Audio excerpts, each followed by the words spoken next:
There's a quote from Henry David Thoreau that I've learned to love over the years. He says, "We are constantly invited to be who we are."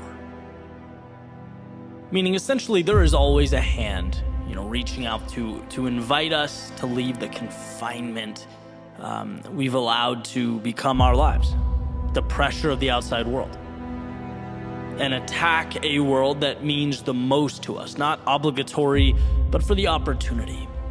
Because it's there, it's perpetually available, and that's what Henry David Thoreau means. And what's interesting is the second we lose sight of this, our lives become consumed with things that really have no relevance to our goals or our objectives. In fact, the daily routine becomes the goal. It's the box that needs to be checked to feel accomplished. We do things because, well, isn't that what you're supposed to do? Adhere to rules and processes and guidelines, almost like we forget why that routine matters. Like we forget the car has to go somewhere of relevance. You don't just get in and drive it to drive it. That doesn't make sense. And a friend of mine recently showed me this book of insights from different photographers. It's called The Photographer's Playbook, and it's life lessons that helped each one of them along the way. And one that stood out to me specifically was Andrea Parleto. And she talked about a concept called hibernation, or cutting off, temporarily leaving your day-to-day or your craft, so that all the have-tos and the should-bes can dissipate. And you can ask yourself the question that we so quickly lose.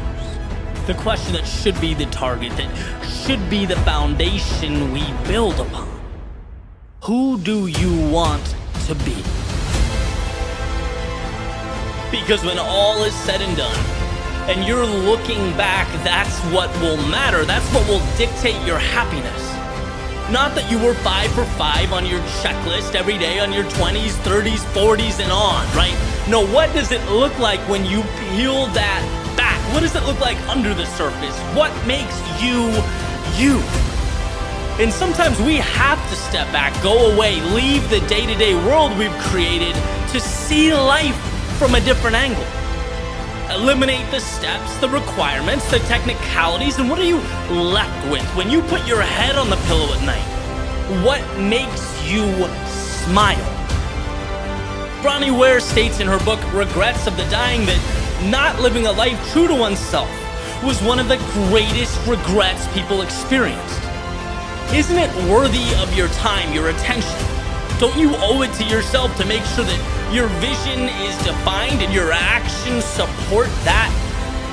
See, anyone can move just to move, and anyone can breathe just to breathe. But the ones who make the most of each step, each breath, they put themselves in position to live life differently, to accept the invitation to be who they truly are, to take their inspiration, their gifts, and their dreams and never look